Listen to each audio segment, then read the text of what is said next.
me ask you a question. If you were building a new restaurant site, would you buy the cheapest hood for your kitchen? Technically, because it moves air? Of course you wouldn't, because you know that the wrong equipment is going to cost you way more in the long run than getting the right thing for the job the first time. So, why do so many of the operators that are out there start their technological searches based on price? Today, we're going to talk about one of the biggest myths that restaurant technology companies or restaurant operators say often, which is that all POS is the same. They are not. And quite frankly, there's a lot of people that spend way more time and money picking the wrong solution because they think that way. Jeremy Julian here. I am the host of the Restaurant Technology Guys podcast, and we are over 300 episodes into the show. I'm also the chief revenue officer at CBS Northstar, where we build the Northstar point of sale solution for multi units. In over 30 years in the industry, I've had thousands of conversations with different operators, vendors, technologists, people that started in the restaurant industry, people that have been in it for their whole life. And one of the things I hear all too often is that many of people's POS decisions are purely based on price and not based on many of the factors that we'll talk about in today's show. Today, I want to walk you through exactly why the POS solution that fits your business needs to be set up to operate in the ways that you're looking to operate. Let's start with the foundational problem. Everyone knows this, but the POS system is at the heart of everything that you do technologically. The most important thing that you are doing is transactions in order to keep your restaurant operating. And the POS sits at the center of that. Every single other system that you are going to buy, from your loyalty to your online ordering to your kitchen video to your inventory management, labor scheduling, accounting, all of that needs to be able to interact with your point of sale. And if it does not do it properly, you are going to suffer. So when operators say, I picked this POS because it was the least expensive, but they don't think through many of those other business decisions, it really ends up causing them a ton of challenges and operationally cost them so much more money. It really also, and again, we've talked about this on some of the other shows, when it doesn't integrate tightly, it hurts your operations and hurts your guests. I've seen operators that will buy a solution and spend all of the money to get their team up to speed. There's both the hard costs of the system as well as the soft costs of getting their team up to speed, and replace their system within a year because they didn't understand all of the items that we talk about here on the show often. The second thing I would tell people to consider is, what is the MO and what are the funding sources for your POS system? Way too often, the cheapest solution ends up being one of the most expensive solutions out there. The POS company comes in and says, you know what, everything is going to be free for you. We'll take care of everything.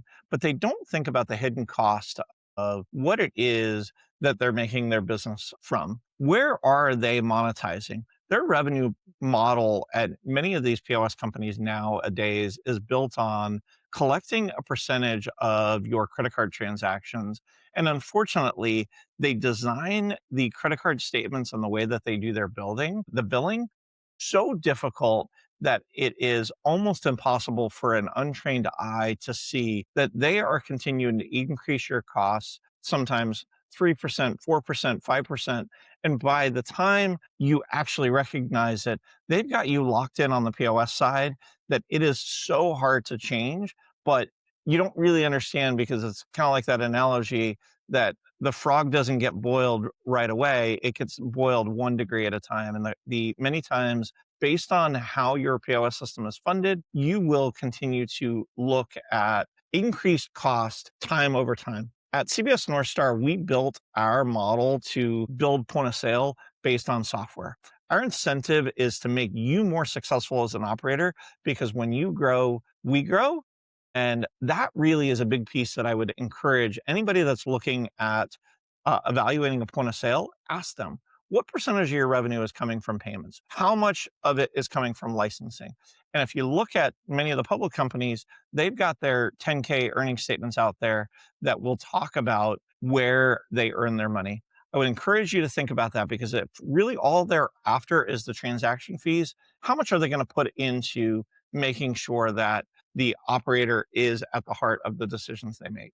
The third thing I would tell everybody to think about is if you are running a multi unit operation, was this solution built for a multi unit solution? I was recently at a trade show and I was talking to somebody that their point of sale came up through the single unit operations and they do fantastic in that area. But they were struggling when they got to multi units and we were talking with them and they were saying, yeah, it's taking them time to build out all of the different features and functions that are needed for a multi unit. Oftentimes, building from the ground up for multi units and understanding the data layer and the integration layer for multi units is critical to not only ensuring that it's going to be successful as you scale, but also that you've got the features and functions that the POS doesn't become a hindrance to what it is that you are trying to do to grow. Once you get beyond 2 or 3 units, it gets next to impossible to continue to manage, whether you're a franchise organization or a corporately owned organization. It gets nearly impossible to manage the different solutions if the point of sale product was built for a single unit because there's lack of controls, there's lack of the ability to centralize your menu management, centrally manage your reports, centrally manage all of the different things that you may need to be able to do to continue to operate in today's um, environment. Again, looking at the point of sale solution that was built for multi units, if you are currently a multi unit or are even in a place where you're looking to get to more than one site, evaluating that early on can save you tons of time and tons of money later. The fourth item that we'll talk about is reporting and data. Again, we continue to produce not only at the point of sale level, but just across the board, continue to produce more and more data. But if you can't get access to that data, if you don't own that data, if it's not built to be able to help you make better business decisions, then it is for naught.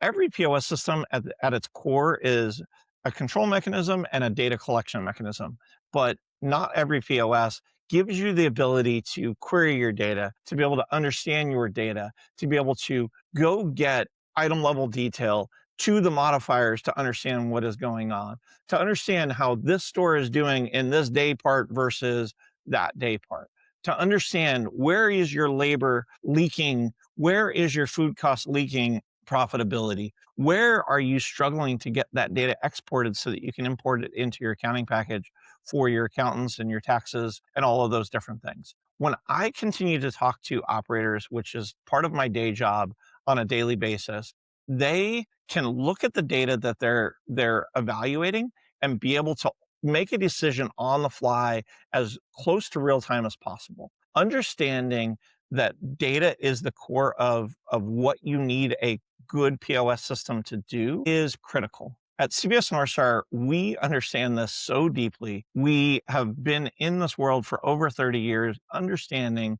that we need to be able to give operators and the corporate office the information they need to be able to make proactive decisions so that they can increase their top line and increase their bottom line every day. Data is at the heart of that, and being able to get to your data, be able to own your data, be able to make those business decisions is critical. Item number 5 is oftentimes, and I said this earlier, the cheapest, least expensive cost of ownership or initial cost to buy a POS system is the most expensive. The total cost of ownership when you look at something, because you're not buying a POS system for 1 year, you're not even buying it for 2 years, you're buying it for the long haul. And so understanding that the POS system that's custom built for restaurants, that is not monetized through credit cards, that is built with you in mind, and understanding that the cost of the hardware, the cost of the fees that you're paying on credit cards, the cost that you're paying for your software,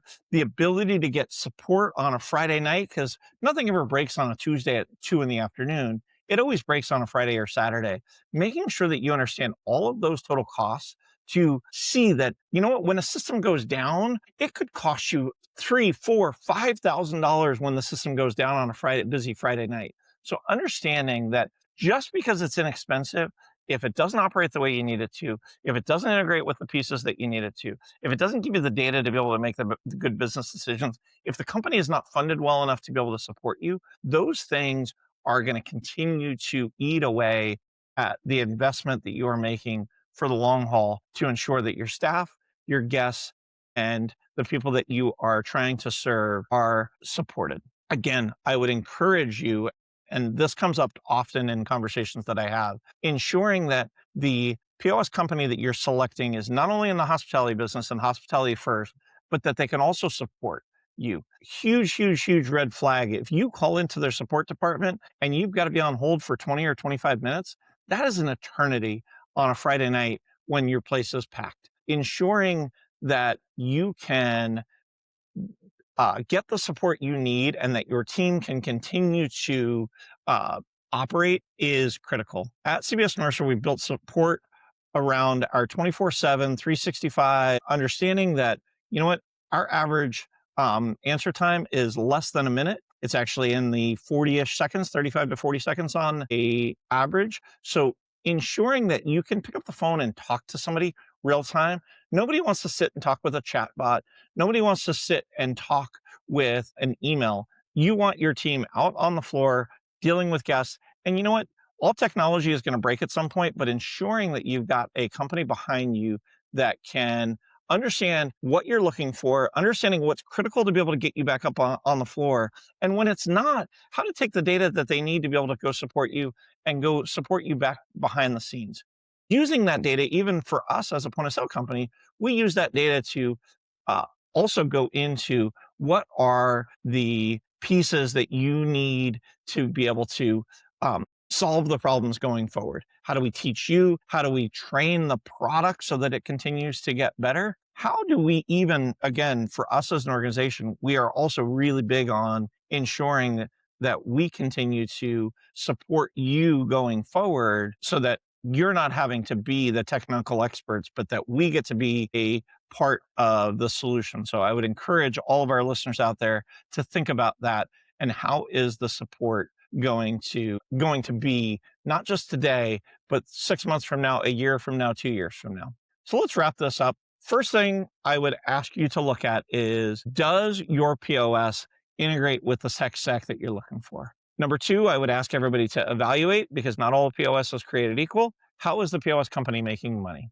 Are they making it through point of sale? Are they making it through credit cards? Where is their bread buttered? And, to use a silly restaurant analogy, where is their bread buttered? And if it's more on the credit card side, how often are they going to continue to increase those fees? Was the system built? Number three is, was the system built for the operators? And is it a POS solution built for operators by operators that you're going to be able to use 1, 2, and 3 years from now? Number four, what does the data and reporting look like for you? Are you able to get to the data? Are you able to make your good business decisions? Number five, what is the true cost of ownership? How much are you paying for that solution over the long haul? And is it not only within budget, but is it something that you understand that long term you're going to pay less when it's done properly? And number six, what's going to happen on a Saturday night at 9 o'clock when the place is full? Who's supporting you? Are you calling somebody that understands your plight, understands what they can do, and understands how they can continue to support you? Again, to wrap this all up, not all POS systems are created equal. The right system is the foundation of everything technological within your brand, and picking the right solution can be the best investment into your business, or it can have long-lasting impacts. I'd love to continue this conversation. If you have any ideas or thoughts on things that I missed, please add them down in the comments. If you haven't already subscribed to the show, please do so and share this episode with your friends, and look forward to talking to you again soon.